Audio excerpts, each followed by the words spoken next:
السلام عليكم ورحمة الله وبركاته. كم نجافة يا قيسني الحمد لله.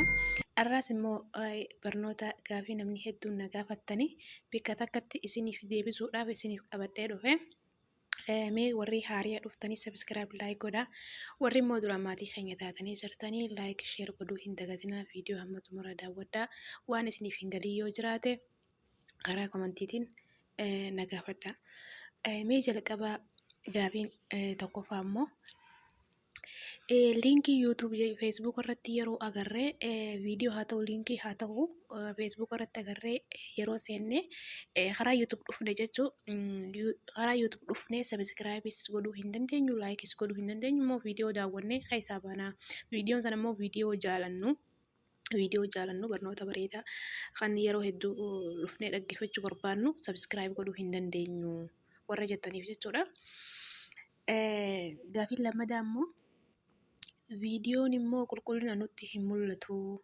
Viidiyoon qulqullina nutti hin mul'atu barreeffamni yeroo viidiyoo irratti agarsiistanii nutti hin mul'atu jettanii kana isiniif qabadhee dhufe jechuudha. Gaafii lameen kana mee warra jalqaba karaa feesbuukaatiin immoo liinkii YouTube irratti dhoofnee karaa YouTube dhufne subscribe like godhuu hin dandeenyu imeelii nu gaafata imeelii yoo itti galchinillee nuuf hin dalagu akkasuma warra jettaniif jechuudha. Jalqabamee Facebook irra dhoofneeti viidiyoo takka irratti dhoofnee ilaalla jechuudha walumaan. Eega kanatti Facebook irratti dhoofnee mee fakkeenyaaf viidiyoo takka viidiyoo YouTube jechuudha. Mee Ummunaayif jeetti barreessaa.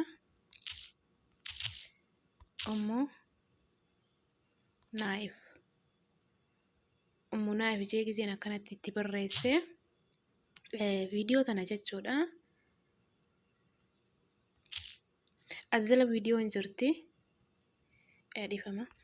Ummunaayif kunoo kana irratti hin dhaha jechuudha. Akkana oloofeetiin viidiyoo takka viidiyoo YouTube jechuudha. As jala viidiyoo hedduu argachuu dandeessanii viidiyoo ammaa karaa YouTubein daawwachaa jirtanii immoo asirratti Ummunaayif jettanii itti barreeffatanii Facebook irratti jechuudha. Asiin immoo karaa YouTube illee dhuftanii daawwachuu dandeessan jechuudha. As jala viidiyoo hunoo mee fakkeenyaaf viidiyoo tana jechuudha. Fayyadamtoota WhatsAppitiif viidiyoo jettu tana irratti gad dhoofinamee karaa YouTube nu geessiti jechuudha. Kanaaf mee subscribe godhuu ni dandeenya moo hin dandeenyu jenneeti ilaalla. Egaa kanatti irratti dhoofne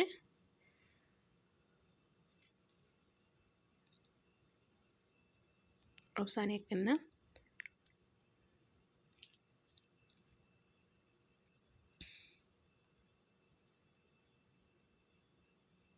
Mee fakkeenyaaf subscribe kanarra dhahee subscribe godhuu ni dandeenya. Linkii akkuma agartan gaa Facebook irraa seenne jechuudha viidiyoo tana. Hunoo subscribe godhuu hin danda'u imeelii itti galchi ja'a amma bakka diimaa kanarratti yoon dhahee imeelii itti galchi ja'a. Kanaaf cancel jeetumaan irraa balleessaa YouTube deebi'a. Amma mee like godhuu ni danda'a like kanarratti hin dhaha jechuudha. Hunoo likes godhuu hin danda'u jechuudha imeelii itti galchi ja'a. Kanaaf imeelii yoo itti galchitaniis akkanuma isiniif hin hojjetu jechuudha. Kanaaf akkam gootanii eega kanatti seentan immoo eega kanatti seentanii jechuudha. Gubbaa kanarra dhuftanii kunoo gubbaa kanarra tuttuqaa sadiitu jira labbatti jechuudha. Tuttuqaa sadii karaa harka mirgaatiin labbatti jira. Tuttuqaa sadeen tana hunoota tagadii tana osoo hin taane isii olii labbatti jirtu tana isii gadii tana kan olii jirti laa tuttuqaa sadeen tuni isii background gurraacharra jirtu kana jechuudha. Tun immoo akkana gatutti jirti. Isii gubbarra jirtu sanirra dhooytan jechuudha. Isinitti mul'ataami? Isii gubbarra YouTube.com kan jedhu kanarra akkanatti achi gubbarra jechuudha. Ni agartanii ni agartan jeetii yaada gaanii mul'atti. Isii gubbaa sanirratti dhooytan jechuudha. Eega sanirratti dhooytan kunoo barreeffama kanaatu nuuf dhufa. Barreeffama kanarraa barreeffama sadii ol hambistaniiti lama gad hambistanii open in YouTube kan jedhu kan open in YouTube kan jedhu kanarratti dhooytan jechuudha. Isa walakkaa jiru kana. Amma karaa YouTube nu geessaa jira jechuudha linkiin. Reeffamoo YouTube nu hin seenne. Eegan amma eega kanatti karaa YouTube kana kan nu fidee amma YouTube seennee jira jechuudha. Eega kanatti karaa YouTube kana dhufne immoo subscribe godhuu dandeenya, like godhuu dandeenya jechuudha. Assalamu alaikum warahmatullahi Amma mee like godhee isinitti agarsiisa. Reefu like godhuu sagalee isinirraa hin cufa. Sagalee isinirraa cufa. Mee amma reefu like godhuu hin danda'e amma mee like hin godha. laayik godheetiin jiranii agartaniimi. Kunoo laayikis godheetiin jira sabiskiraayibis godhuu hin danda'a jechuudha. Haala kanaan viidiyoo barbaadan sabiskiraayibis gootan laayikis gootan jechuudha. Viidiyoo karaa yuutuubiin seentanii. Kanaaf barnoota lammaffaatti dabarra jechuudha. Warra viidiyoon qulqullina amma fakkeenyaaf viidiyoon tanuma haa taatu viidiyoon tun amma qulqullina olaanaadhaan nutti hin mul'attu jettan. Amma viidiyoo tana yoo ilaaluu jirtan viidiyoon tuni sagaleedhaanis haa ta'u sagalee hedduu nutti hin dhagahamtu barreeffamni isiidha akkanatti agarsiistan kun asirratti nutti hin mul'atu fagoo jira jettan jechuudha. Kanaaf haala ofitti kanas dhiyeessitanii ilaaluu dandeessan jechuudha. Isinitti agarsiisanii garuu tokkoffaa jawwaala keessanirraa ta'uu mala. Anamma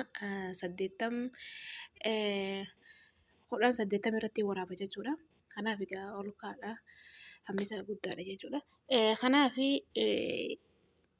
jawwaala keessanirraa rakkoo bilbila keessanirraas ta'uu mala. Bilbilli keessan laafaa takka dadhabaa keessa namni biyya fa'aa jirtan immoo shabakaa keessanis laafaa ta'a jechuudha. Warri daataatti fayyadamtaniis daataan keessan laafaa ta'uu mala jechuudha. Rakkoo jawwaala keessanii takka rakkoo daataa keessanis ta'uu mala.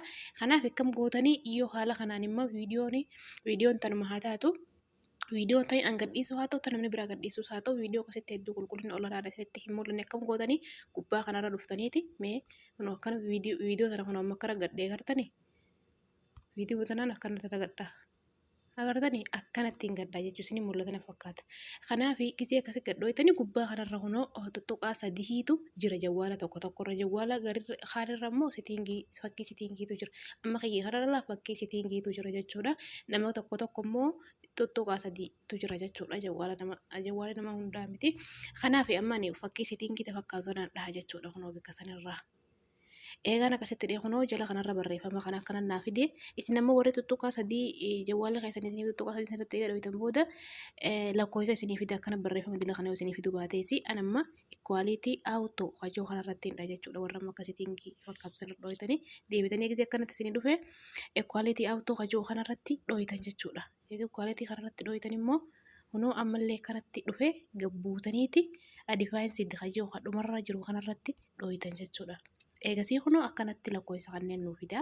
Lakkoofsa kanneen irraa barbaadan irraa ooftanii ilaaltanii barbaadan irraa ana maree 360 irra jira jechuudha. Viidiyoon ilaalaa walmaanuu jiru tana jechuudha. Kanaaf immoo barbaadan irra lakkoofsa irra godhattanii itti ilaaluu dandeessan jechuudha. Lakkoofsa 480 kanarra dhaawwattaniis 7 duwwaa kanarra dhooytaniis akkasitti kafeetarra godhattanii viidiyoon isinitti sarkiseeti lakkoofsa sirriitti isinitti mul'isa jechuudha. Akkasuma viidiyoos qulqullina olaanaadhaan isinitti dhageessisa jechuudha.